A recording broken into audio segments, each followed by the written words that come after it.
اللہ کے رسول صلی اللہ علیہ وآلہ وسلم فرماتے ہیں اگر آپ نماز پڑھیں گے تو اللہ سبحانہ و تعالی آپ کی حفاظت کے ذمہ دار ہیں کہ ایک مسلمان اور ایک مشرک ان دونوں میں اگر کوئی چیز فرق کرنے والی ہے تو وہ نماز ہے۔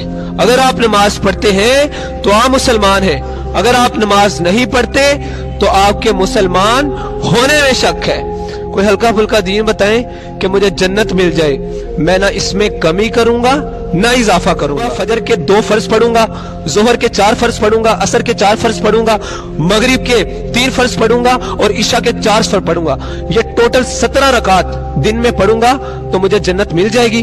نبی کریم صلی اللہ علیہ وسلم نے فرمایا کہ کسی نے جنتی دیکھنا ہے تو اس شخص کو دیکھ لو۔ اگر آپ نماز ادا کرتے ہیں، آپ زیادہ نوافل نہیں ادا کر سکتے، زیادہ سنتیں ادا نہیں کر سکتے، تو آپ کم از کم فرضی نماز ضرور پڑھیں۔ یا نفس ان لم تظفری لا تجزعی